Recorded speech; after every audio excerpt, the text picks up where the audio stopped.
Okay, so we're back here, and we were basically talking about the differences in perspective, okay? So what I'm trying to say here is that when we are the carrier, right, what we're doing is trying to figure out what does the load pay. And what that usually means is what does the load pay in terms of what you, broker, are going to be paying me, right? But in this instance, it means what does the load pay in terms of what is the shipper paying, what is the broker keeping, and how much of it am I getting, okay? That's what he means. Now, we as brokers, our perspective, it's a totally different thing. It's a totally different way of viewing the whole transaction. You see, to us, we don't think it's a matter of what does the load pay. It's simply a matter of what is the truck worth under current market conditions. So it's a matter of what does the load pay versus what is the truck worth. And our position here is that the argument on the part of the carrier is misguided because it assumes that the carrier is involved in both of the transactions. And that's not true. The only party that's actually involved in both the transactions is me, the broker, right? I got one deal going on over here in terms of buying from the carrier, and I got one deal over here in terms of selling to the shipper. I'm negotiating with both. So the faulty premise on the side of the carrier is that when I'm in negotiations with my shipper, if I get a really good rate from my shipper, I got us a really good rate. Wrong. It's not the way it works. If I got a really good rate, I got me a very good rate. And then I turn around and I wind up dealing with the carrier in the second transaction. The question then becomes, no matter how much I have in my budget, it's not a matter of having to give him any particular percentage. It's a matter of what are you worth? What's the going rate? The TransCore system is going to show us that going rate. Now, he's never going to understand this, Bill. He's never going to be able to accept this. He thinks he's paying you 10% in order to find him the load. No, that's not the way it works. You're hiring him. He works for you, and you're going to pay him the going rate. Let me give you an analogy here, bringing it back to that retail scenario so that it kind of all sinks in. What if I have a job? Doesn't matter what job. I work for a company, and one day, on payday, when I'm expecting to get a check for $1,000 for the week, let's say I make $50,000, $52,000 a year, right? So when I'm expecting to get my check that says $1,000, maybe I get paid every 2 weeks, so let's say it says $2,000. My boss comes up to me and he goes, Lamb, he says, come on in here, I want to talk to you. So, yes, sir, Mr. Boss. Lamb, I like you. You're a good guy. You're a hard worker. You stay late. You work during lunch sometimes. So what I did this pay period is I gave you a little something extra special in your paycheck, a little $500 bonus just because I like the way you're doing your job. So you go out, you take your girlfriend out to dinner, whatever you want to do, it's on me, right? Keep up the good work and get out of here and go back to work, right? I'm happy. I got a bonus, right? So now I go to the jewelry store. I come back. It's that next day, right? Here I am expecting to pay $200. I say, how much is that? And the guy says, yeah, it's $200. Right? As I promised, $100 off. Would I then say, you know what? Never mind the sale. You know how it was $300 yesterday? I got a bonus from my boss, so I'll pay you $300 instead. Would anybody do that? That's ridiculous, right? So if I got extra money out of my shipper and I can get this guy for the going rate, am I going to say, you know what? Even though I should pay you $400 for the load or $1,400, whatever it is, I'm going to throw you an extra $100. I'm going to buy this. Would you do that? No. Who would do that? Right? I mean, maybe if you are working with the carrier over and over and over again and you want to keep the relationship going, right, maybe you might do it then. But on the average purchase, I mean, I don't have a relationship with this jewelry clerk. I'm never going to see him again. Right? I don't care about giving him extra money or giving JCPenney extra money. I want to get the best deal possible. So that's the equivalent, right? So just keep that in mind. There's a difference in perspective, and ultimately, they're never going to mesh. Like I said, it's like oil and water. It's not going to mix. All right? Now, That's enough of that. Now, there's also another regulation that says that the shipper has the right to access the broker records also. Holy moly cow. Where's that one? Right? Now, here, it says that the shipper can examine broker records containing the motor carrier's address, DOT number. Folks, what's the problem when your shipper learns too much about your motor carrier and your motor carrier learns too much about your shipper? What can happen? They can cut you out. Well, wait a minute. Isn't that a good thing? We've been saying that all day. Be your own boss. Make more money. Cut out the middleman. Not when we're the middleman. We don't want to get cut out. So when we deal with our, excuse me, when we deal with our carrier, we need to make sure that we police him and prevent this from happening. We have to protect ourselves. We need to do it legally, and the way we do that, of course, is in the contract. Okay, so there are two contracts. There's broker shipper, and there's broker carrier. Are we going to mess with the shipper? Oh, no, no, no, no, no. Just keep the loads coming. Don't cause any problems with them. The one party in this equation we're going to police is Bill the Slug. Right? Now, make no mistake, pal. I'm going to give you these loads. But there better not be any funny business. I don't want to see you going around, going to the shipper direct and cutting me out. If you do, if you back solicit me, in that case, we're going to have some problems. Now, there's a few things we got to talk about, basically three things, when it comes to the term back solicitation. Number one, it has to be defined in the contract, meaning there has to be a period of time or a term that is applicable to back solicitation. The carrier may not approach the shipper directly without going through the broker unless a certain amount of time has elapsed. 6 months, usually it's 12 months, okay? Usually it's a year. Now, it's negotiable, so maybe I might say a year as the broker, and she may say 6 months, and we may agree on 9 months, right? Me and the carrier. But it's whatever the agreement is. The second issue is what exactly is off limits? Is it the whole shipper, or is it the shipper lane specific, traffic lane specific, meaning it's the shipper with respect to loads that are going to go from that particular lane, right, on that particular lane. So Atlanta, Georgia to Dallas, Texas. All Sony shipments with respect to Atlanta to Dallas. Not all of Sony, just on that lane. That's negotiable too. You as the broker are going to say, nope, tag, Sony's mine, right? The carrier's going to say, now come on, Sony can't be yours. Sony's a big company. Sony has all these different plants. How about Sony with respect to Atlanta to Dallas? And the two of you would then agree, okay? The last issue is what happens in the event that back solicitation has occurred. What if Bill did back solicit you and go to the shipper direct? And keep in mind, it doesn't matter whose idea it is. It doesn't matter if it's Bill's idea or if shipper came to Bill and said, hey, you want to do this? You're policing Bill. Bill's the one who's going to get in trouble, okay, because he works for you. Let's say it happens. There's got to be a penalty associated with this. Now, first of all, in order to figure this out, that can be kind of tricky. You have to have a really good business relationship, if not even a personal relationship, with your shipper, traffic manager, client. You want to be able to call up after everything dries up and say, hey, Tony, how you doing, man? And he'll say, I'm okay. And you'll say, we haven't done much business the last couple of weeks. You got everything under control over there? You need any help? Yeah, no, it's all right. We're doing business with JB Hunt Direct now. All right, man. Well, if anything changes, you let me know. I'll be here for you, okay? All right, thanks a lot, man. Bye-bye. Click.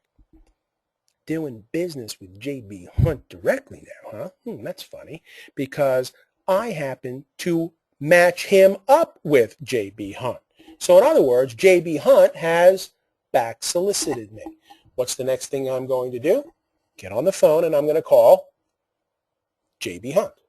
And I'm going to say we can do this the hard way or we can do this the easy way. I have information that leads me to believe you've been back soliciting me in violation of the contract. So either you throw a figure at me, make me an offer, and I'll go away. We'll have a settlement. Or we can do it the hard way. I have no problem with that. I'll just call my attorney. He charges, about $500 an hour, I think it is. And I'm sure your attorneys charge a lot of money too. So I'll have my attorney call your attorney. They'll talk about Tiger Woods for a few hours. And in that case, after that happens, that actually happens, by the way. I have an attorney who talks to the other bad guys about Tiger Woods. I'm like, what are you doing? I'm trying to wear him down, make him nice. $300 an hour on that one. Okay, so basically what we're saying here is that what we'll do is our attorneys will subpoena all your documents for the last 3 years. Of course, they'll go over each and every one with a fine-tooth comb for $500 an hour, and eventually we'll bring it to court, and then we'll prove that you actually did back solicit us. Here's the contract, here's the evidence, and then you'll wind up paying us whatever you owe us, plus $500 an hour for our attorneys at 7 million hours, right? Or we can do it the easy way. Just throw a figure at me. This is the part where, for legal reasons, I now have to release a disclaimer, because some of you might be taping me there on the little audio recorders.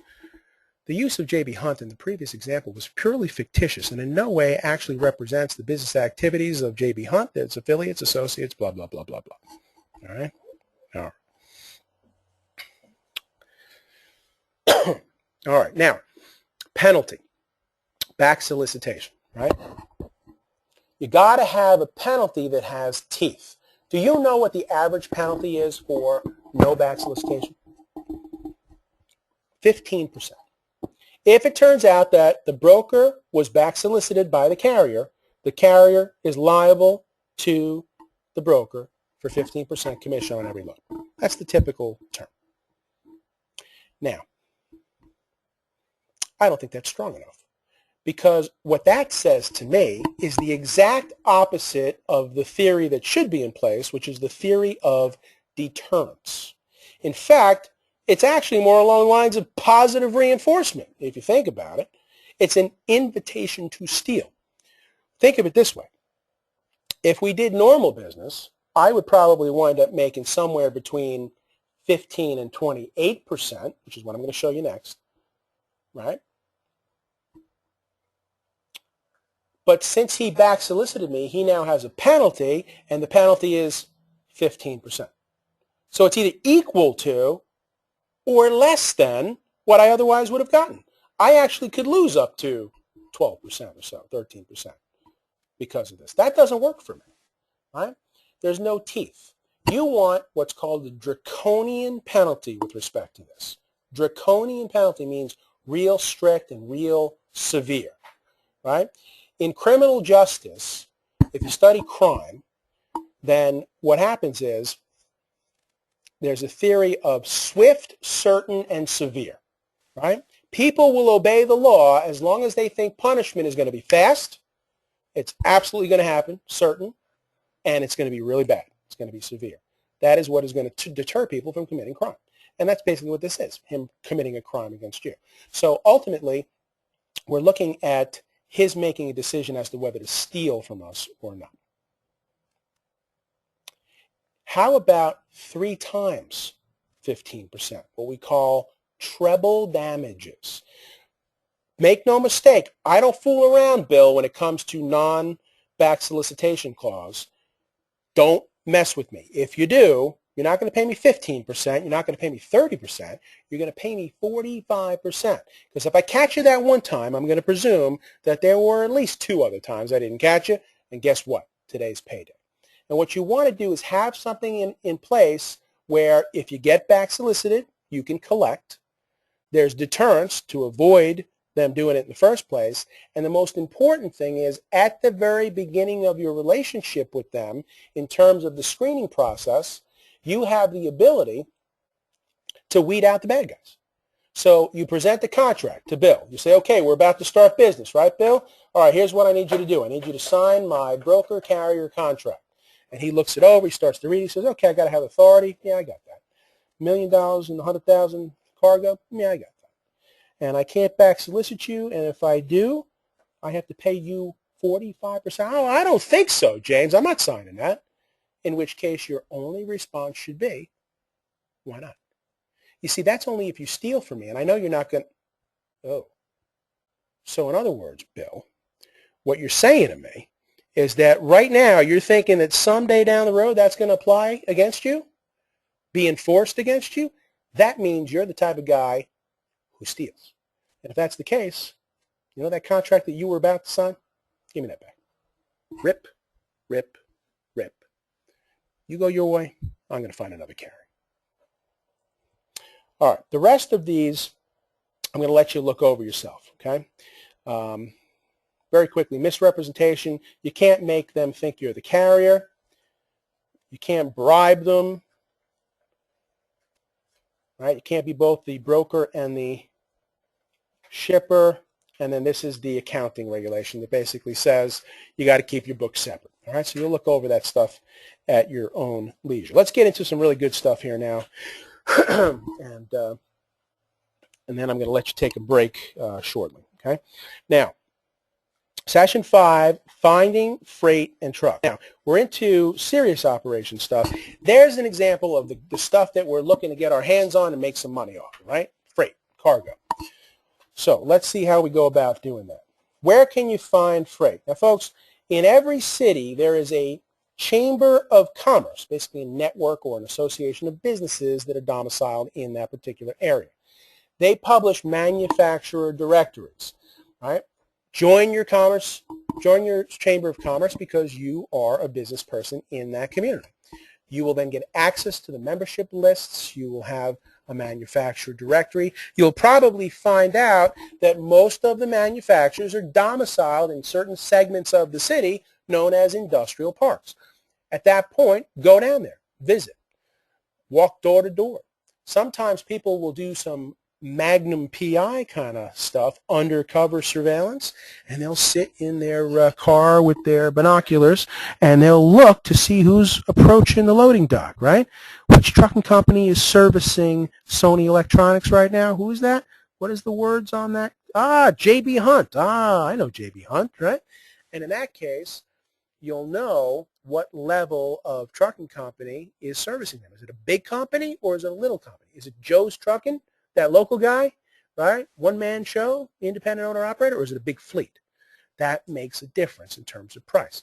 In fact, what you can then do is you can make what's called a pretext call, which is very well known in the industry of investigations, and you can purport to be a shipper. Call J.B. Hunt and say, yeah, J.B. Hunt, what would you charge me for a truckload of widgets going from Atlanta, Georgia to Dallas, Texas next Tuesday? They'll tell you a price. You'll have a ballpark figure. Now you have information, you have intelligence that you can use to make your own quote, which of course is going to be under whatever they're currently paying, right? So now you go in to the traffic manager and you say, I don't know what you're currently paying whoever you're doing business with, $1.22 per mile, J.B. Hunt, right?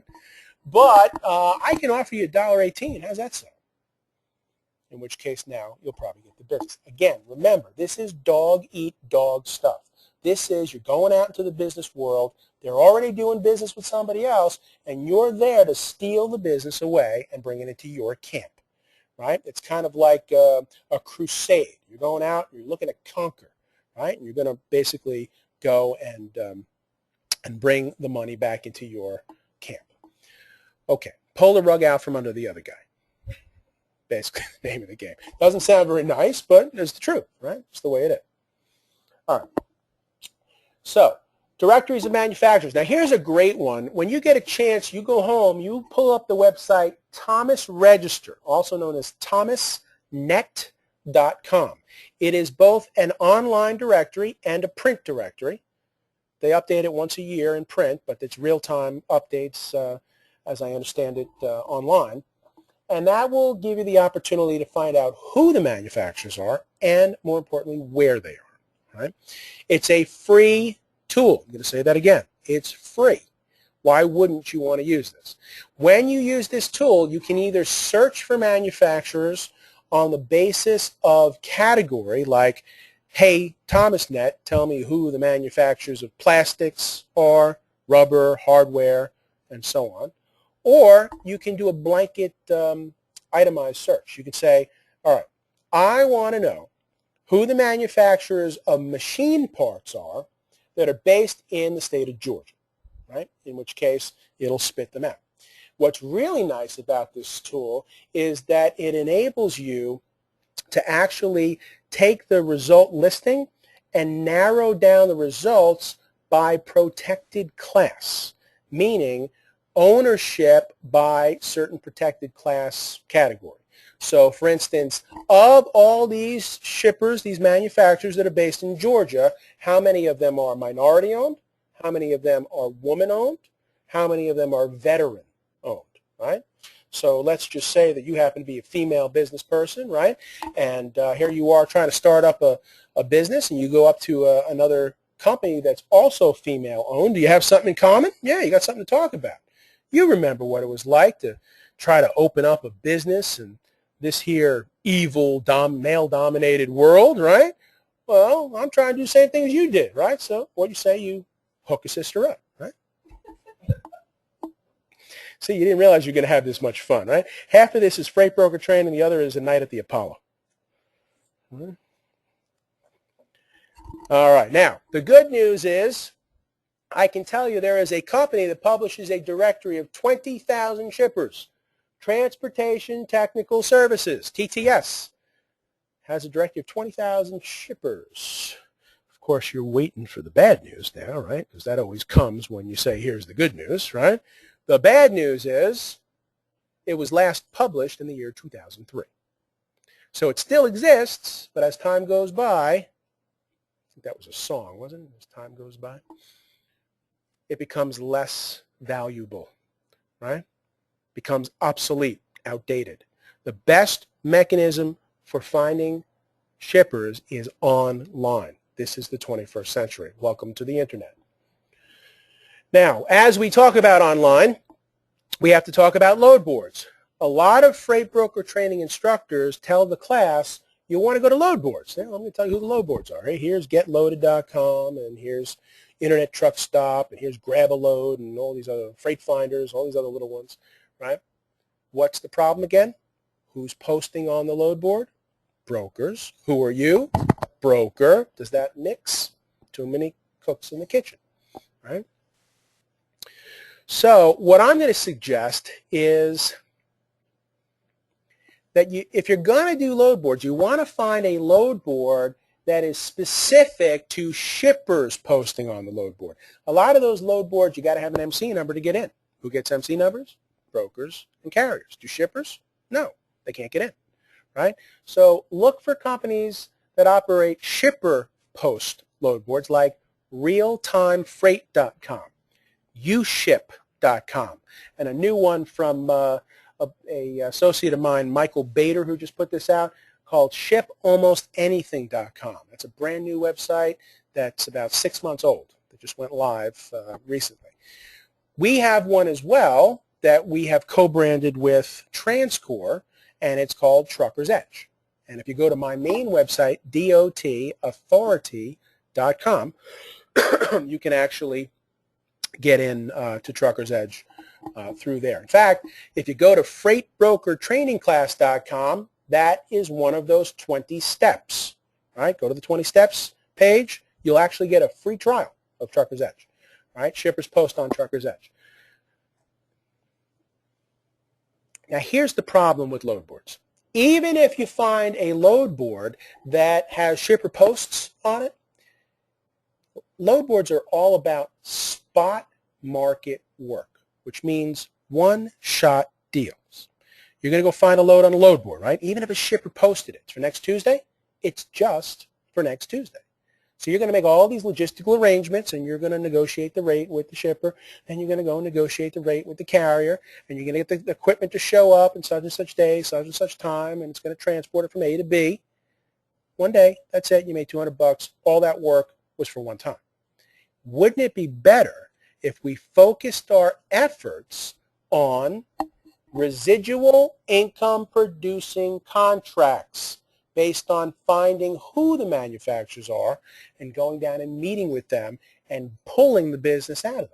I'm going to get a contract. Contract's going to run for 6 months. I'm going to arrange for this transportation one time, have a dedicated run, and the trucking company is going to just pick up every Tuesday. I'm going to make money every Tuesday, right? Much better. So you want to know the secret to making big money in freight brokering?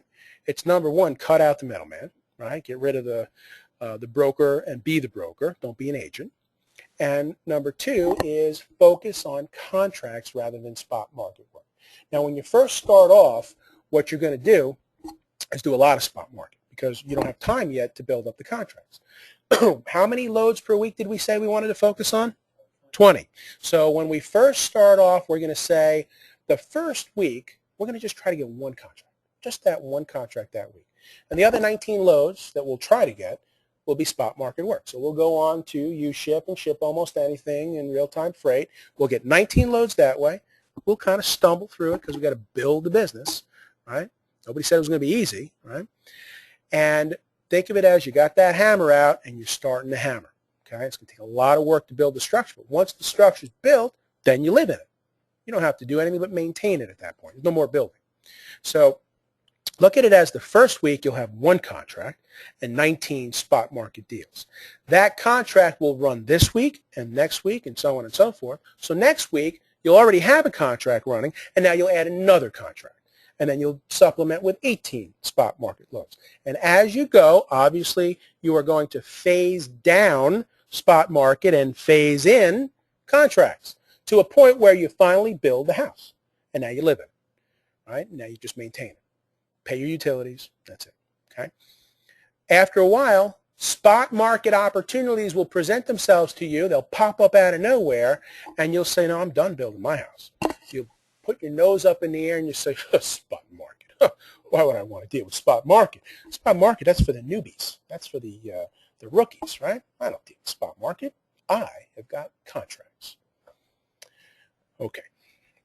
Traffic clubs. Seek out the social associations for shippers and carriers. You not only want to find associates, you want to find friends. You want to become good buddies with all these people, right?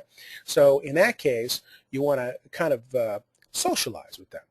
Traffic clubs are business networking opportunities among people in the industry. Who's a member of a traffic club? Shippers, traffic managers at shippers, brokers, carriers, consultants, practitioners, anybody who wants to do business in the industry. Who is your point of contact for the local traffic club here in Atlanta? There's one here, there's one in Savannah as well. I don't know who it is, but I can tell you where to go to find the answer. Buy the Entrepreneur Magazine book, How to Start a Freight Brokerage Business. Okay? You can get it through freightbrokertrainingclass.com. Click on books, and it'll be the first one that pops up. It's a green book. In the back of that book, there's a resource guide. I think it costs about $30 plus shipping and handling. That resource guide will show you how to find your local traffic club. Go down there and register, right, and become a member. You'll get the membership list. Now you can send out mailings to everybody. Hey, everybody, I'm here. I just opened up a brokerage, right? Excelsior Logistics. Remember that name, up-and-coming brokerage. You traffic managers, you need any freight move, you let me know. Newsletters go out from the traffic club itself. Maybe you can place a business card size ad in there with your contact information. Go to the social events. If every third Friday all of the members meet up at Ruby Tuesdays for happy hour, guess where you're going? Ruby Tuesdays. Go down, bring a big old stack of business cards. I don't care if you drink or you don't drink club soda for all I care. Just go down there with the business cards and be prepared to network.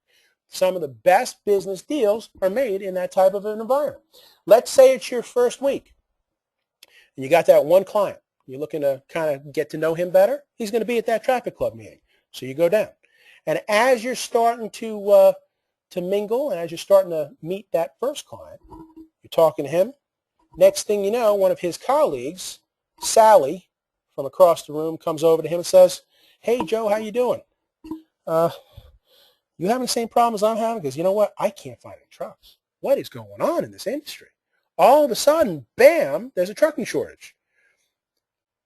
Yeah, I was having that problem too, Sally, up until I met James. James is my new freight broker. James, you got any business cards? Yes, sir. Here you go, Sally. We'd be happy to help you. Excelsior Logistics. Right? We can do the same thing for you that we did for Joe. We'll help you find trucks. Bam. He now recommended you, introduced you, endorsed you, and now Sally's going to use you not because you say so, but because Joe says so. Right? No cost to you, no advertising, no marketing cost, pure word of mouth.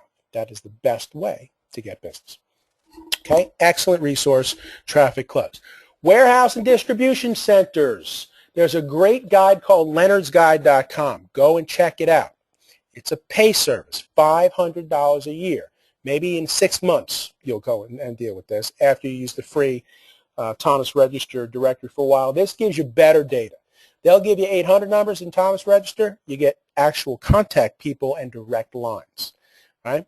Big difference between calling up an 800 number and say, yeah, I'm looking to talk to your traffic manager over there in your traffic department. You do have a traffic department, right? Would you be able to put me through to that person? Does that sound professional? I don't know what the heck I'm doing. I don't know who I'm calling. I'm making a cold call. It's clear. It's a solicitation, right? As opposed to using this directory, it's, yeah, hi, is Paul there? Yeah, hold on a second. Is Paul there? Sounds like I know him. We're like long lost relatives, right? College buddies. In fact, if you really want to have fun, do what I do. You use your New York accent, and you say, yeah, it's Paulie over there, right? And that sounds like I'm his brother or something, right? And they'll put you right through. Okay, so you'll check that out. It has 4 directories, an air cargo directory. It has a trucking directory. It has a third-party logistics directory. Here you are, a new freight broker, and there's a directory of freight brokers. Should you be in that directory? Get in that directory. Ask them how you get listed. And then ultimately there's a warehouse and distribution directory. Warehouses temporarily store product, like paper. The paper ultimately needs to get to final destination, like Staples. Maybe you can get in on that action. Okay. Retail stores. Read the manufacturer label on products. Sometimes people go into JCPenney. They'll go over to the men's section, right? And they'll say, okay, who's shipping here? Let's see what we got. Wrangler, Levi, Lee, St. John's Bay, so on and so forth. Now you know who's shipping there. If you're like me, what you then do is you would network with your associates. If I go into JCPenney in Albany, I used to work there. There are still some people that still work there 20 years later, including the woman in the stockroom, right? So if I were to go visit that store, I'd say Wrangler, Levi's, Lee. And then I'd go down to the stockroom and I'd knock. Hey, Mary, you back here? Jim Lamb? Oh, my goodness, how you been? It's been, what, 10, 15 years? Haven't seen you in a long time. I remember you. Yeah, you were that guy who used to sing all the karaoke on Thursday nights, right? We all used to go out. Used to make all those funny songs up at the Christmas party. Yeah, I had a great time with you. How you been? Oh, I'm doing well. Yeah, freight broker now. Oh, yeah, well, that's cool. Yeah, well, you're in the same business as me then, huh? I mean, I receive freight. As a matter of fact, that's why I wanted to come talk to you. You wouldn't happen to have the contact information for the traffic manager over at Wrangler, would you, or Levi's? You do? Oh, great, thanks. Next thing you know, there you are, and you're going through Mary's Rolodex. She gave you carte blanche. She said, yeah, go ahead, take anything you want. Bam, bam, bam, contact after contact. The next thing you're going to do is you're going to call them up. You say, yeah, I was just talking to Mary over at Penny's. We used to work together many years ago. And she said, you know, you'd be the right guy to talk to about maybe helping get some freight to Penny's. Bam. There you go. Maybe you have a cousin Tom, family. Cousin Tom isn't the traffic manager at Sony Electronics, but maybe he can get to know her. Next thing you know, there's you and Cousin Tom and Cindy, the traffic manager. And what are you all out doing on a Saturday morning? Playing golf, right? And if you don't know how to play golf, guess what you're going to learn how to do? You're going to learn how to play golf. Right? That's required, especially if you come to one of my trade group functions, right? Which you're going to also do, AIPBA. And then the most overlooked source of freight, consignees. Remember, a bill of lading term, consignor is essentially the shipper, consignee is the receiver. It does not take a heck of a lot of effort for you to go and make one final phone call at the end of the deal to the receiver. freight is going from Sony Electronics to PC Richards. You call PC Richards. Hi, this is James. I'm the freight broker on that last load that got delivered. Just calling, making sure everything went okay. Want to make sure I check up on that driver. You know, it's the first time we're using this company, so I'm a little hesitant. How'd it go? Everything all right? Yeah? Good. Oh, great. So the freight got there on time. Check. In good condition? No damage or anything? Check. Was the driver courteous? Great. I'm glad to hear it. Positive feedback. Now I know we can continue to send them to other places. By the way, since I have you on the phone, you wouldn't happen to have any freight going out, would you? Well, as a matter of fact, James, you're not going to believe this, but right before you called, our corporate office called and said they made a mistake. They sent the whole truckload to us, and they were supposed to send half of it to the North Shore store. So now my job is to take half of the load and get it over there. I don't know what I'm going to do. Well, you know, I had that truck driver who you like so much that just dropped off the load. I can send him back. Want me to do that? That would be great, James. Next thing you know, you just got more business, and so did your truck driver. He's got enough hours of service in his logbook. You're going to check that. And he has intrastate operating authority at that point because it's just going from here to there. It's a local run. All right. Any questions about that?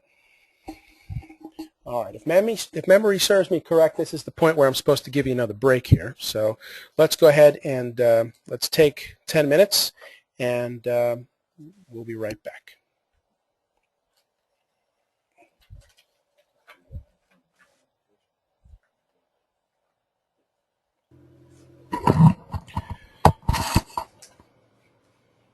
Okay, so welcome back here, and during the break, one of us had a question here, and basically the question was, what's this deal about freight broker software? And I was telling a group of people that we have a special arrangement that we have made with a freight broker software manufacturer that sells a product for $650. It's a starter program for new freight brokers, and we've made an arrangement with them to sell it for a discounted rate of $99 so that you can kind of get your feet wet and you're not making a hefty investment.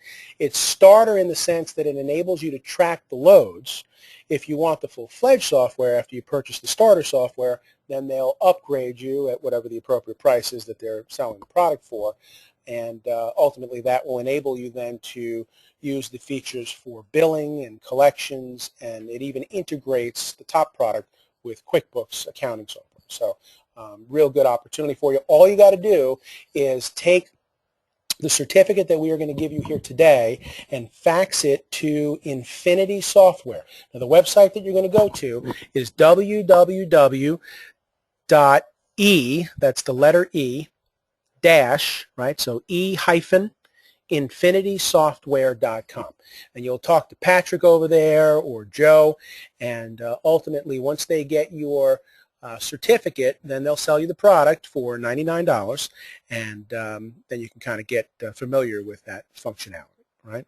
So good guys over there. I've known them for a number of years now. Met them at a truck show many years ago. See, that's how this kind of stuff happens, right? You go to these programs, you network with people, you meet people. I'm a freight broker trainer. They have software to sell, and so we kind of hooked up, okay? So we think that's a really good offer for you. You should actually spend the $100 and get the trial software, and it'll actually help you as you start to do your business. All right, e-infinitysoftware.com. Now, the next thing we're going to talk about is the TransCore product, and this is a product that you can use to do a whole bunch of things. Number one, it's to find trucks. Now, we just finished kind of doing a segment on how to find the freight, right? We gave you some really good resources, some good ideas, right, as to how to track down shippers and how to focus on residual income producing contracts more than spot market loads as you move forward in your business. Now we're going to tell you how to go about finding trucks and posting your freight on load boards just like other brokers do. Specifically through the TransCore brand.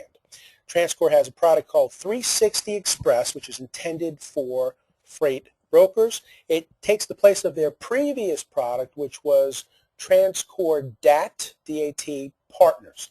DAT, just to kind of give you an idea of how long TransCore has been around, DAT used to stand for Dial a Truck.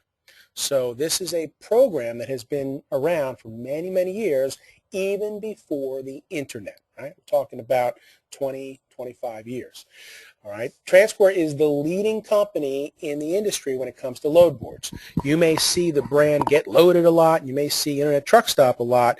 But in terms of the biggest of the big, TransCore, we believe, is the market leader. Okay. So, in fact, they don't advertise as much as the other companies because they have enough business already. Big companies use them, big brokerages and big carriers.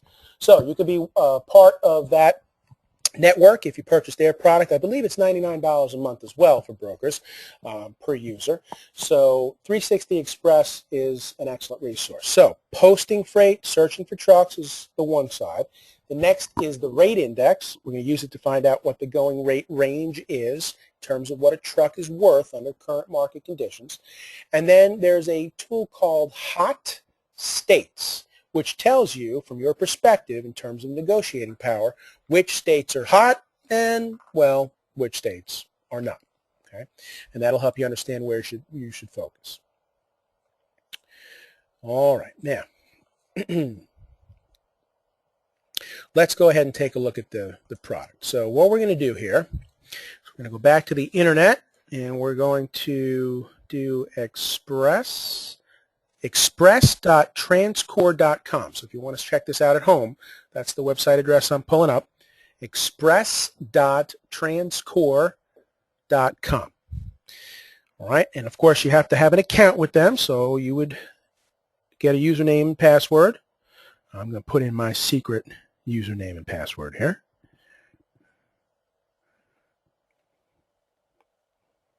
DOT Authority, there we go.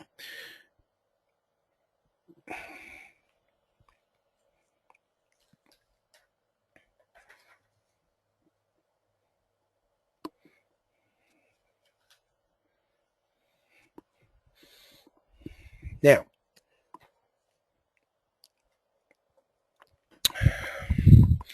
you will see here that at the top it says post, search, right?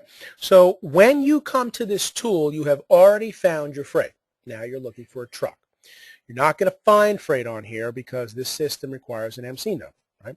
So the only other person that's posting freight on here is another broker. So what we're going to do is click on search. We're going to search for trucks.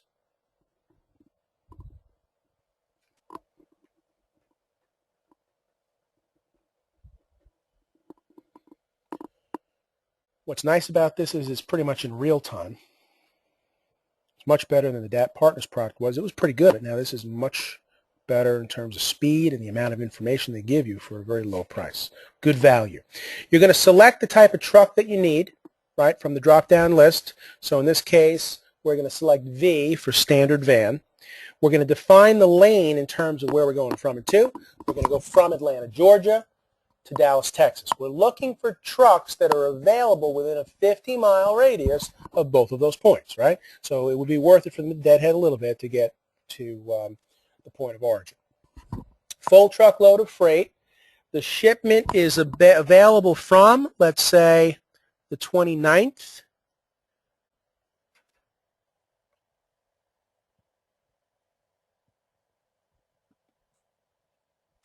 Let's go ahead and click on search. And survey says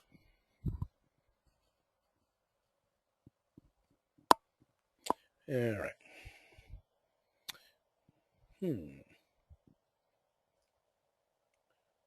Hold on one sec. Okay. Now, I'm going to draw your attention to the far left. You see the column age? What that tells you is how long the truck has been up on the board. You know what 0 means? Less than a minute. Less than a minute.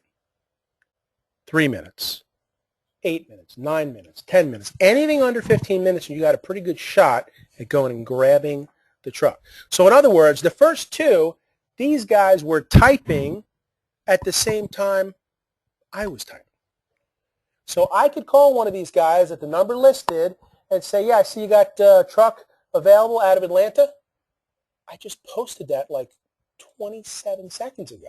Yeah, I know. I'm using TransCore, right? I'm with you. I just did the search about 24 seconds ago, and you popped up. Now, the way this works is it tells you how old the posting is, when the truck is available, what the equipment type is, whether it's a full truckload, what the deadhead miles are, and where the point of origin is that they're at, and where they're looking to go to. Now, there's psychology behind this, folks. So look at the one that is all the way down that says Dallas, Texas under destination. You see that one?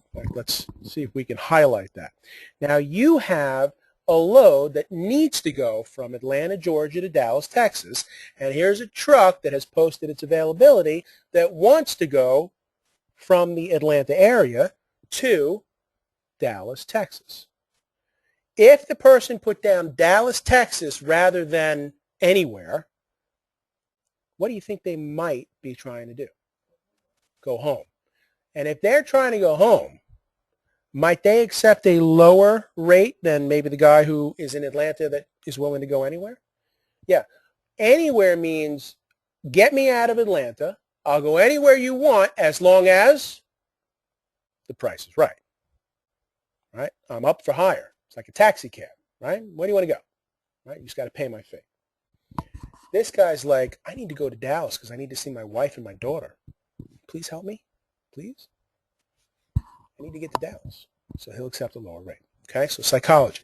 In fact, what you want to do is you want to kind of play these two variables off at the same time. The least amount of time on the board and the closest to Dallas that you can get. Now, you're also going to see these Z's, right? The Z's refer to zone codes. And as you use the system, you get familiar as to which city is within which zone. I will tell you that Dallas is within zone 7. That's why you see Z7 coming up as a common denominator, okay? All right. Now, if that doesn't work, then you have the ability to post your load, and I will show you that next. But before we go any further, let me kind of try to pull all of this together for you so it really makes good sense, okay? When you're dealing with your shipper, you want to be thinking in terms of two modes. Everything that you do is going to fall under one mode or the other mode. The first mode is what we call setup. It's your setup mode. So, for instance, you're trying to find shippers. So you're on Thomas Register, you're in setup mode. You get the phone number and you call the shipper and you try to get an appointment because he's local to you. That's setup. You present your credentials. You're registering with him. Here's my license. Here's my bond. Here's my contract. Here's my shipper credit application. That's setup. Once he signs the contract, and usually, by the way, the contract will call for the shipper to commit to you as the broker for a minimum of 2 loads over the course of the next year. They're going to try you out. You're on probation for those 2 loads. You had better do pretty good during those 2 loads, otherwise that's the end of that, okay? So look at it as you've signed the contract, you know you're getting at least 2 loads, and now when the first load comes up, now you are in operations mode, okay? So setup versus operations. So now when you're taking the order, remember the order for service on the flow chart? Think of yourself as a waiter.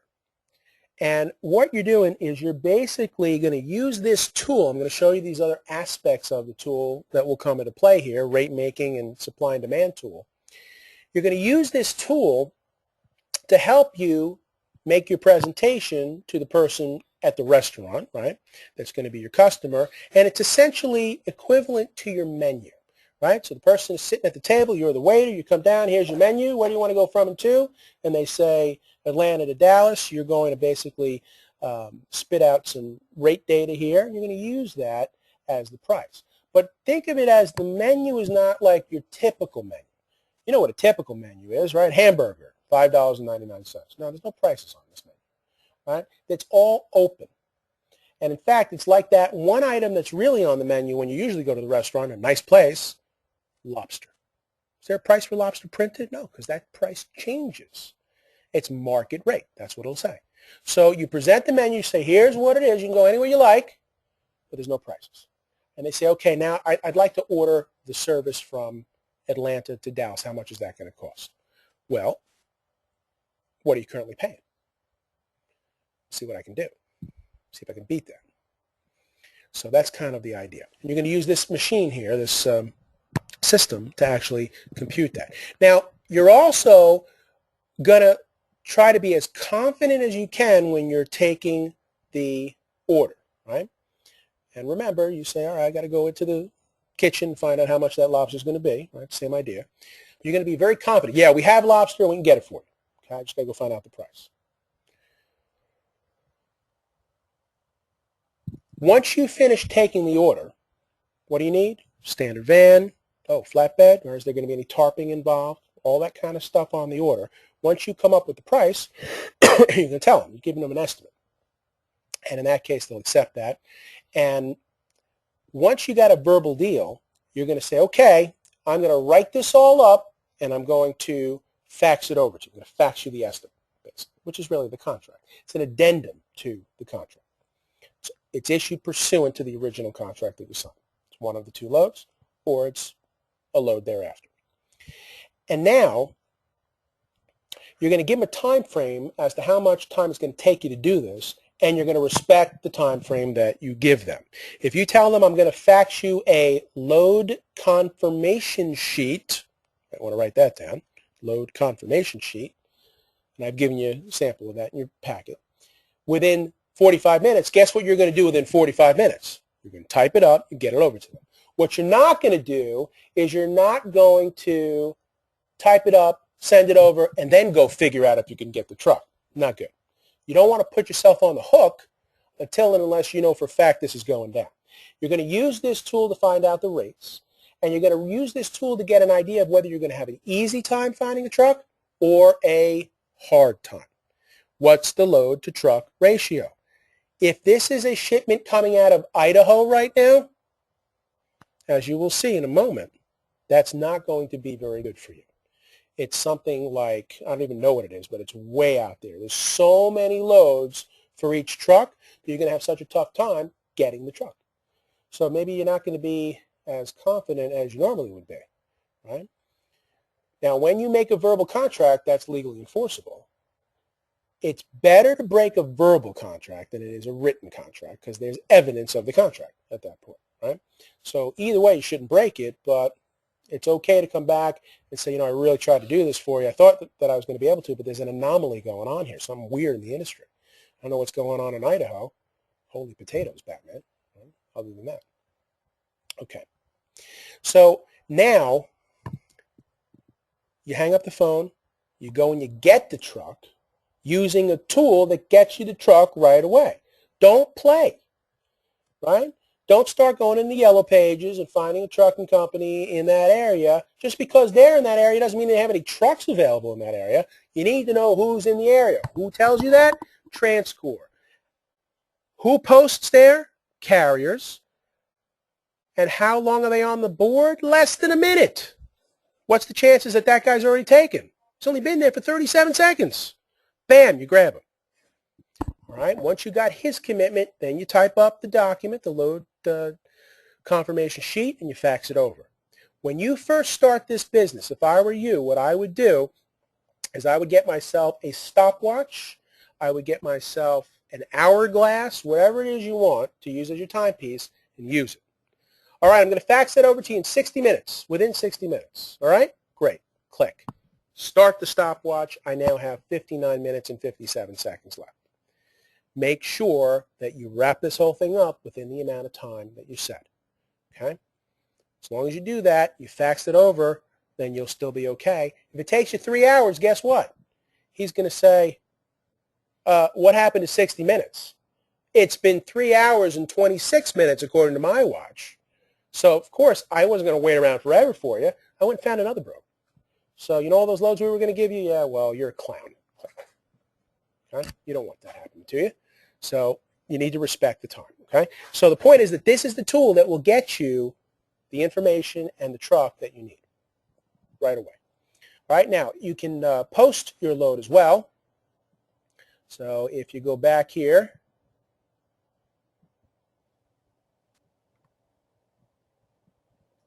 all right, to post, same thing.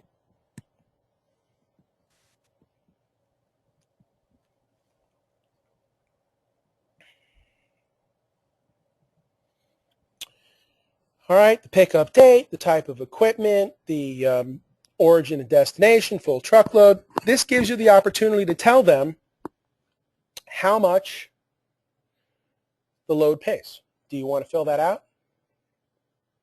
No, you don't want to fill that out. If you fill that out, you know what that says to the trucking community? It says you're desperate. That's what it says. You leave that open to negotiation. You don't pre-print the menu. This is not JCPenney where you're going to walk into the store and look at the price tag on a set of towels. That's not what this is. This is more like Mexico. I don't know how many of you ever went to Cozumel or better yet Cancun, Mexico. The beach, they have all the Mexican nationals that are on the beach in these little huts. They're selling little trinkets, right? How much is the item? It's relative. There's no price tags. It's relative to who you are. I walk in there with a business suit, middle-aged man, looks like I have money, maybe I have a nice watch on, right? It's going to be a higher price than the next guy who walks in there who's a 19-year-old college kid with a baseball cap and shorts, right? Well, this guy can afford more. This guy can't afford that much. I still want to sell to this guy, but I'll take a couple of dollars less, right? That's the idea.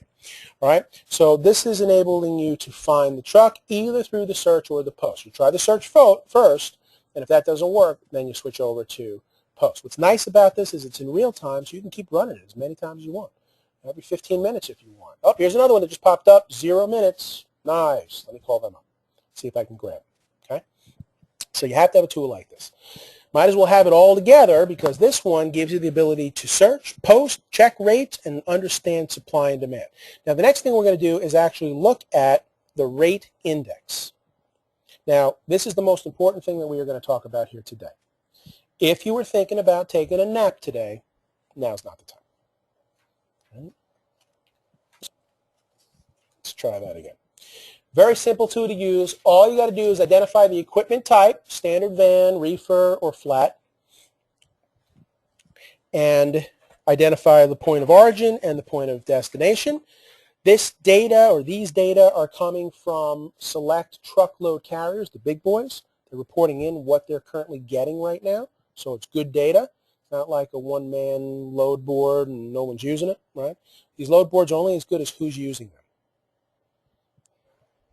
So we're going to say, all right, well, we need to go from Atlanta, Georgia, to Dallas, Texas. Standard van, please tell me what the rates are. And mileage is incorporated in here too from ProMiles, right? So basically it says the current going rate range for what a truck is worth under current market conditions is currently anywhere from $1.29 per mile to $1.62 with an average of 1.45. Now, this is truckload rate making. This is not about density or anything like that. This is about standard general commodities. Okay, it assumes you're going to fill up an 80,000-pound semi. Okay. If you're going to want to get into specialized type of transportation, like let's say you're going to be involved in arranging for transportation of steel beams that are going to be used in a skyscraper, this is not the right rate making for you. That's different, okay? If you're going to get involved in less than truckload rate making, this is not the right class for you either because this is standard truckload. Less than truckload, you're going to want to check out a seminar offered by the National Motor Freight Traffic Association. National Motor Freight Traffic Association.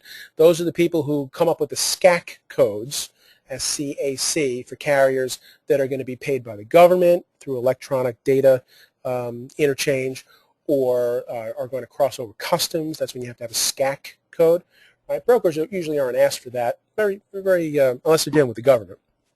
But usually they don't need one. But if you need one of those, by the way, we can help you get that at dotauthority.com.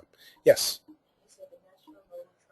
National Motor Freight Traffic Association. Now they have what's called a classification system. And so when it comes to less than truckload rate making, there's a number of different things that do go into trying to figure out what the appropriate price should be. So for instance, if you were to use their rate making tool, you would basically say, all right, well, I have a shipment of light bulbs. What's the classification for light bulbs? And in that case, then the rate would be contingent upon that. All right. So if you're interested in that, go visit their website. You can sign up for one of their seminars. Right? But we're gonna focus on truckload rate making here. Yeah. That $1.45, is that average amount that's paid the trucking company that you get? That's the no.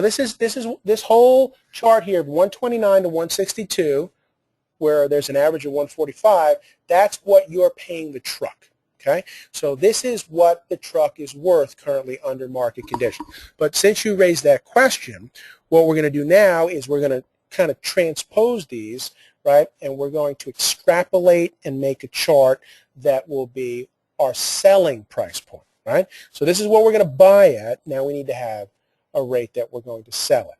So once we pull these data off the system, now we go back to our presentation here, and we'll pull up this page here, where it says rate index calculations. Now, this is a pre-made chart that I did a while back, so it's based on whatever the actual fees were at that point in time. So when I ran this same exact search back then, it was $1.25 to $1.56 with $1.41 midpoint, right? Pretty simple, all right? Now, remember, don't get confused here, first of all. You need to remember that the price points that you see up on the board right now are directly proportionate to or directly related to, or even better said, based on three variables, the interaction of three variables. Those variables are what lane are we dealing with, what type of equipment, and what time of the year is it, okay? What season? Now, as we change any of those variables, this chart will change. This is not like a fixed chart. I don't want you to think these are the price points you're always going to use for everything that you deal with. Not the case, okay? This is just for standard van within the last week, and it's from Atlanta to Dallas. If you do Atlanta and Los Angeles, everything changes. If you do Atlanta to Dallas but reefer, it's going to change as well, okay? So they're all variable. All right, now when we're looking at these price points, this range, what we're going to do is we're going to chop it in half. We're going to make a mini range, okay? And the idea here is that it's all based on the philosophy of buy low and sell high, right? So when we're buying, are we going to buy high? No, so let's get rid of that whole half, right? So what we're going to do is we're going to look at the other side. When we make our negotiations, we're going to have a low point and a high point. What we're going to do is respect the line because we're not going to pay the truck less than what they're worth, right? And we're going to say we're not going to overpay the truck either. So in other words, when we win, we get the truck at the absolute lowest price of $1.25. We don't rip them off and do $1.18. We do at least $1.25, right? Once that happens, well, let me say, when the truck wins, then he gets paid as much as $1.41. The best he can ever expect is average, okay? So somewhere along that line, we will settle. Maybe we wind up settling at $1.32, something like that, okay? Now, the next thing we're going to do is we're going to take these figures and we're going to build up a rate card in terms of what we're going to charge our shipper, okay? The way we do that is we multiply each of these three figures by 1.15, meaning we're going to take the principal and add another 15% to equate a standard broker commission, okay? A bottom line, worst case scenario, 15% commission. So what we're going to do here is take the 125 and we're going to transform it into 144. We're going to multiply 1.41 times 1.15, and that equals 162. If you add an additional 15% to 156, you wind up getting 179. 179 in this instance as we're selling is our target amount. Boy, would we like to get 179 ideally out of our shipper. Anything more than that, we're in the range of we're ripping them off. And you might be okay for 1 week or 2 weeks and get $1.83 out of them. But guess who's going to come along next week? One of the students in my class that leaves and actually goes and steals the business away from you. All right, so what you're going to want to do is try to keep it in a respectable, reasonable range. All right, now, same thing. Are we ever going to accept a low rate from our shipper? No, so we're going to get rid of that 144. Only what's in red is what matters. When we win, we get a 179 out of the shipper. When they win, they get us at 162. Okay, now, worst case scenario then, we might wind up getting only $1.62, and we might have to pay out as much as 141. How much percentage commission in that case did we make? 15%. Why? Because 162 is 15% of 141. We built the chart that way. We know that. Now, what if we're really good with our shipper and we actually get 179, but we're so-so with our truck and we get 141? In that case, we just made 23%. And if we get to the optimum ideal range where the truck is paid only 125, yet we got 179 out of our shipper, you know how much we just made? 28%. Anything beyond that, and you're kind of into ripping somebody off, if not both parties. Okay, so keep it within the range of about 15 to 30 in that area. Okay. Now, the interesting thing about this tool is that you're not the only person that has access to it in terms of calculating what the truck is currently worth. So, for instance, if you're negotiating with Bill, your trucker, and you say, all right, now this load pays $1.26. That's it, not a penny more. It's my final offer. If he comes back and says, oh, come on, James, you know, I must be worth more than that. I mean, just to kind of pull a figure out of thin air. I mean, I was kind of thinking maybe more along the lines of, geez, I don't know, maybe, what, $1.56? Now, if he says $1.56 and the system says $1.56 and you have it on your paper and it says $1.56, then what's going on? He's looking at the same tool as you are, right? So if you want to wrap this whole thing up, if he thinks his best interest is 156 and his worst interest is 125, what should you do? Meet him in the middle, right? All right, last offer, 141. Take it or leave it. And he'll look at it and he'll go, yeah, that's fair. Right? The good news is the shipper does not have access to this tool under normal circumstances because they don't have an MC number to get in. So the shipper is going to make their determinations as to whether a rate is good or not on the basis of two things: what they've been paying recently and what other quotes are currently coming at them. Right? It's all left open to the market. Okay? All right. Now, that's basic line haul rate making. Now, in this day and age, in this period of time, because fuel prices are exorbitant, relatively speaking, in that case, there's what's required known as a fuel surcharge. I remember when fuel surcharges first came out. I mean, it was many, many years ago. But it was a tough pill to swallow for a lot of shippers because they were basically being told they had to pay a second fee. They were already negotiating one fee, and then they were told, now you got to pay additional amount for fuel. Traditionally, in rate making, the fuel is incorporated into the rate, at least when it's at a reasonable price. So the fuel up to a benchmark amount is considered a cost of doing business on the part of the truck. It's incorporated in the rate. The rate should be high enough so that he can pay the fuel and he can turn a profit, reasonable profit. What's happened over the last decade or two has basically been during these wars that have gone on in the Middle East in the 90s and of course 2000 here.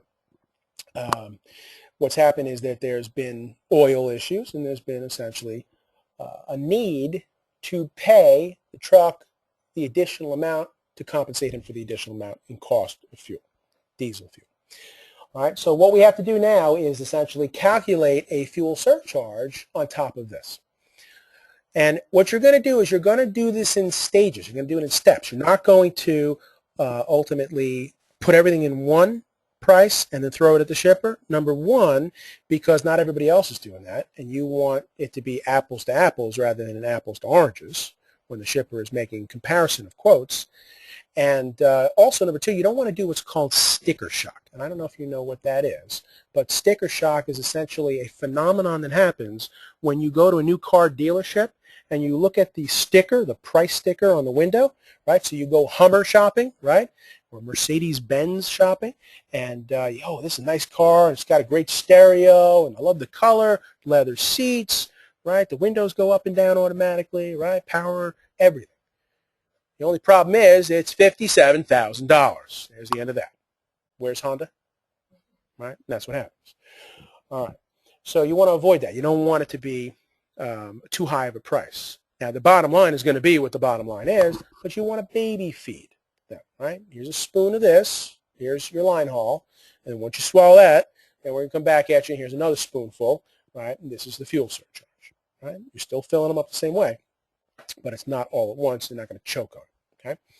So what we're going to do here is tell you about fuel surcharge as well as how to calculate it. Now, you're going to want to write down these two website addresses. The first one is the Department of Energy website, and it's www.eia.doe.gov.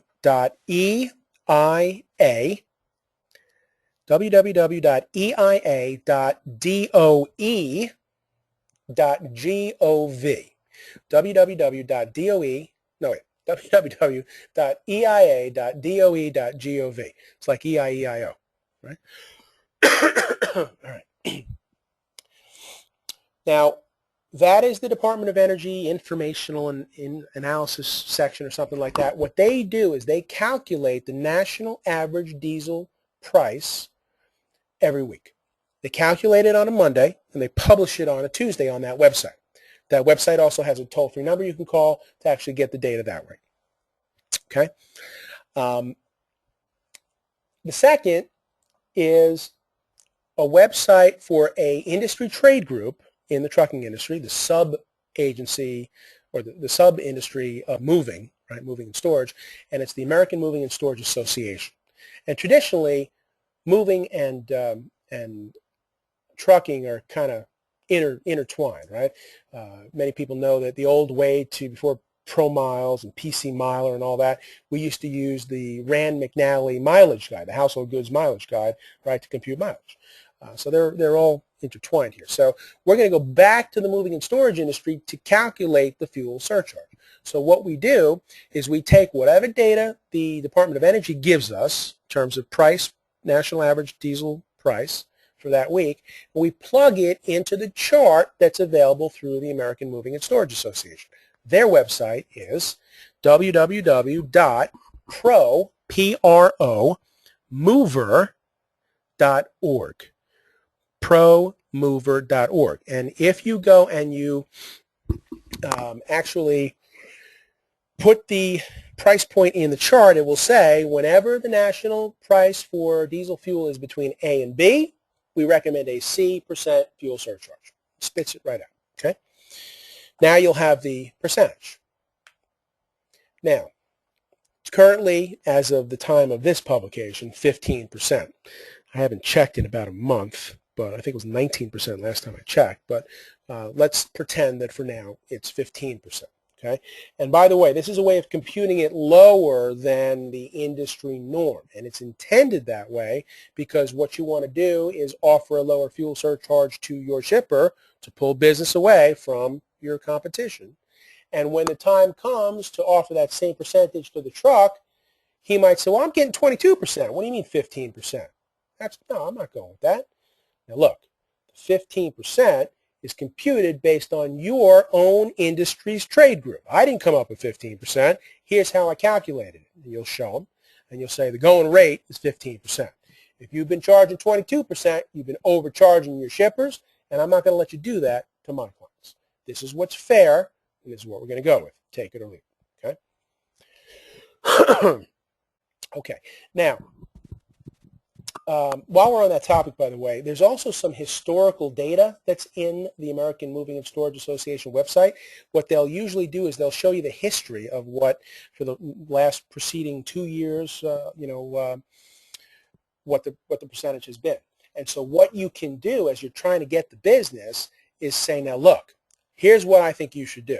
Either you can do this or I can do it. I'll come in and I'll do an audit for you for free, right?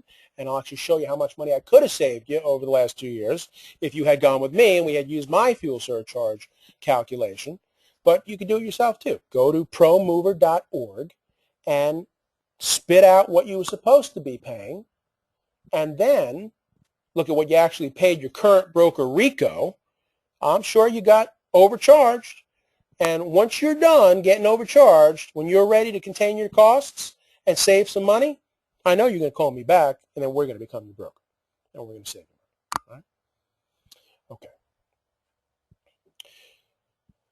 Now, let's pretend that we have a deal going down here, and we did, in fact, settle 162 and 141. So here's what's coming in.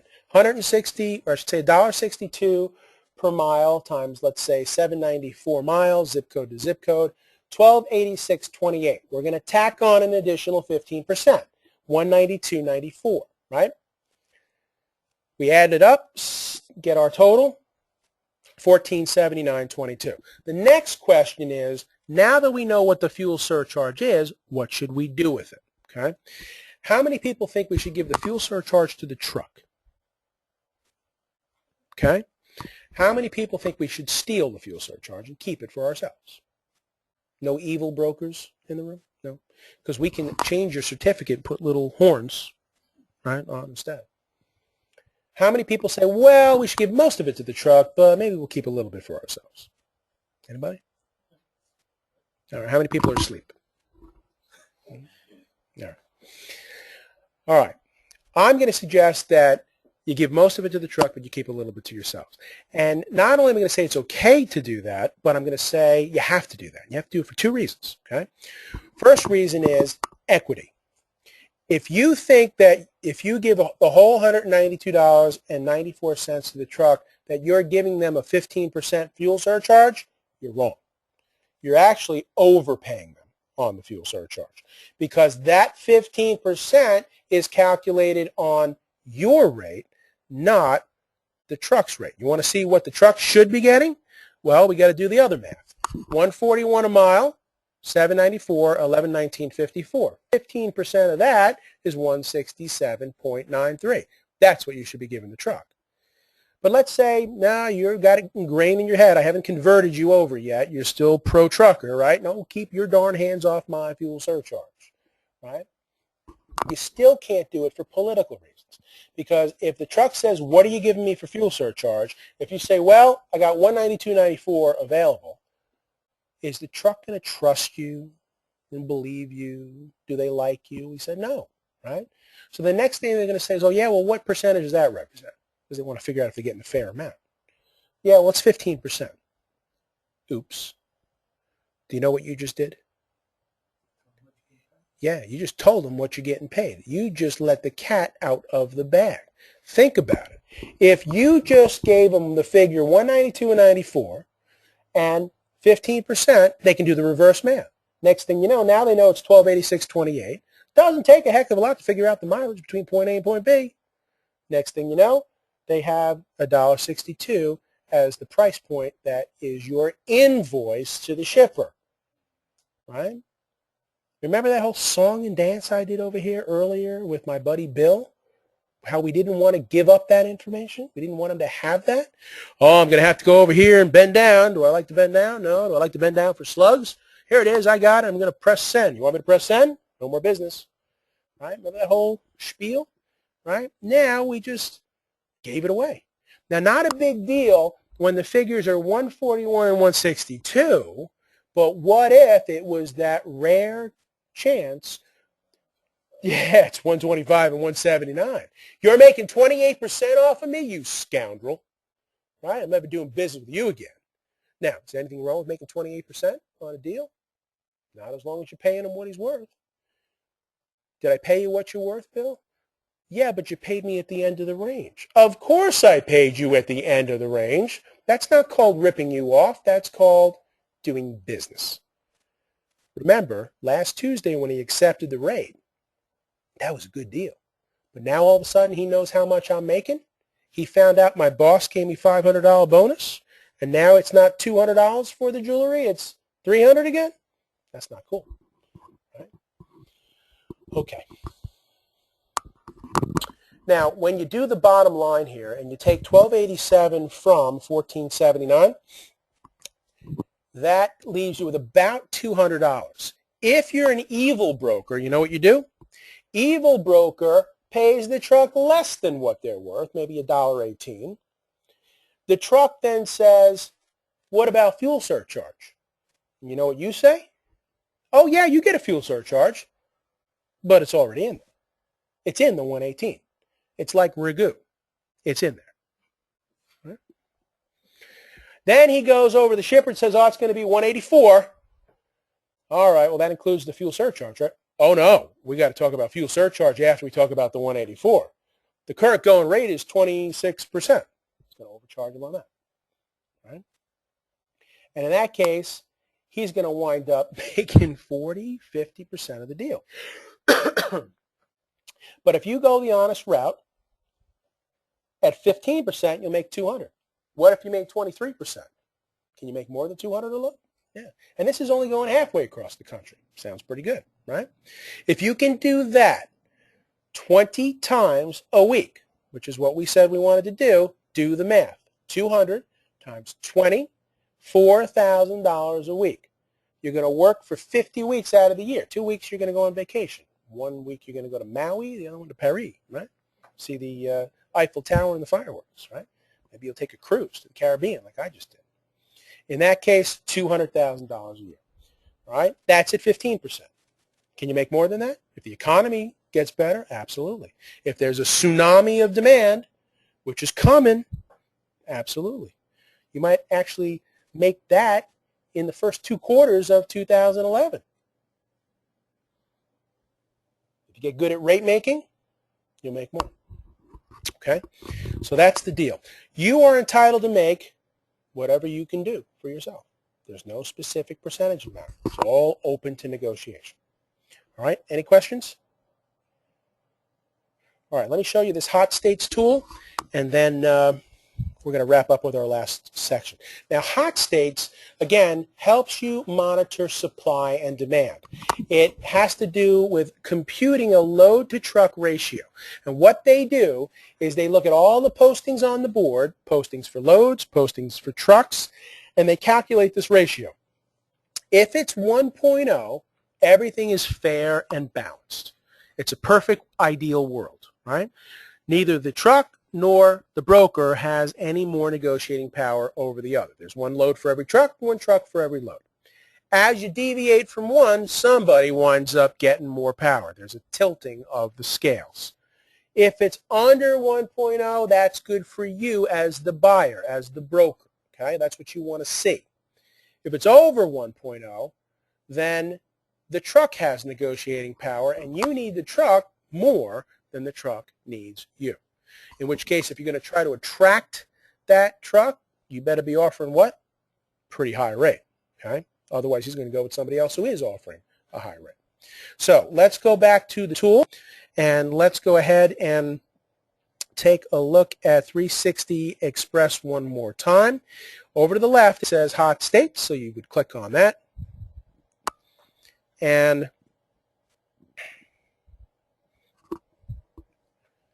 it'll pop up. It's going to give it to you again by vehicle, van, reefer, flat. Right? So it's set for van right now. Now, in terms of what is at, if anything, is at 1.0, whoops, switched over to reefer. Hold on a second. Let's get back to van. All right.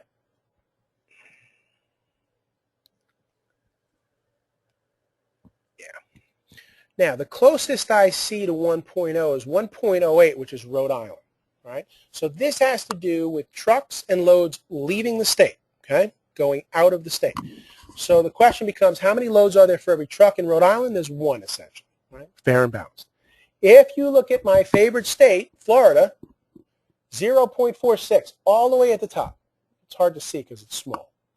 0.46. So that's almost like 0.5, right? We round it. So that means there's a half a load for every truck. If you invert that, that means there's two trucks fighting over every load. All right? Who's in control? You are, the buyer, right? The broker. What about Idaho? 14 almost. There's 14 loads for every truck. The trucker's in control. They don't need you. They'll say, what are you going to pay me? Yeah, we'll get out of here. What about you? No, I don't think so. You? That's not that bad. How about you? That's better than him. Well, oh, yeah, that's good. I might come back to you. You? Oh, well, I don't know. Right? It's a game. Now, what I want you to understand is that when you become a freight broker, you have to understand this information. You have to know about it and use it. The textbook tells me to tell you that you should broker freight in your local area. Why? Because you can go down and meet shippers, right? If the shipper is across the street, you can go and take them to lunch. You can meet them eye to eye, face to face, get all dressed up. Can you sell better in person than you can over the phone? Of course, right? That's the textbook. The problem is this. When this happens, then you got to respect these data. If you're in Idaho, don't broker freight out of Idaho. Use your fax, use your phone, and find freight in Florida. You're going to wind up doing a lot better. You'll find the trucks, and they're desperate, and they're going to accept a lower rate. Okay? So what we're going to do is go back real quick to our original fork in the road. Remember earlier today, we said, all right, we want to be entrepreneurs. Now, which way should we go? Should we open a trucking company or a freight brokerage? And we talked about such things as quality of life, extent of regulation, economic opportunity, how many loads can you haul in a day, how many sales can you close in a day. We said brokering seems to be a better deal, right? This is the fourth thing. The fourth issue is how well can you adapt to changing market forces? Again, remember the three variables that come into play when we're looking at these kind of data, right? It has to do with the lane, it has to do with the season, and it has to do ultimately with the equipment type. We've already set this for standard van, and we know that this is the time period within the last week or so. This changes. Next week when I do the class, might not be like this. Potato season might be over, right? In that case, maybe it's grape season, right? And things change with respect to weather. So in 6 months, right, when we're looking at February or so, if we're thinking about trying to find a truck that's willing to go to Fargo, North Dakota, where it's negative 30 degrees Fahrenheit, not wind chill, actual negative 30 degrees, where if you break down on the highway, they find you sometime in the spring when you thaw out, dead, right? Nobody wants to go there. There's only one guy who wants to go to Fargo, North Dakota in February. You know who that is? The guy who lives there. The only reason why he's going there is his wife is there. If he's smart, he'll go get his wife and get the hell out, right? Go down to Florida. Well, maybe not Florida. Maybe Atlanta. That's a good place. I like it. Okay. So you can adapt better if you are a freight broker than if you are a motor carrier. Think about it. When you're a motor carrier, you are asset-based. It means everything is invested in vehicles. Those vehicles have to be parked somewhere. If you're a Florida trucking company, Florida-based, bless your heart, because inevitably you got to deal with these statistics. You got to leave Florida, you got to come back to Florida, you got to leave Florida again. Right? You're going to have to deal with less than 1.0. Now, in terms of the economic recovery and in terms of the return of volume of freight, this says it all. It's all over 1.0 except for Florida. The truckers are running the show all over the country, every state. What that means is that what I'm telling you about how volume is up and capacity is trying to catch up, that's right. It's statistically proven right there. So what you want to do is go out there and help these shippers find those trucks. They're screaming for help right now. If you could ever start a freight brokerage business and be successful, now is the time. Go see Yana, fax in the form by midnight, put in your secret code today, right, and get your $50 off and start the process. You'll be set up by the holiday season. You'll be good to go. All right, let's talk about some sales and marketing now and kind of wrap up our day here together in just 40 minutes or so. All right, sales, marketing, and negotiations. Now, before we do that, I think what I'm going to do is switch modules. So hold on with me 1 second.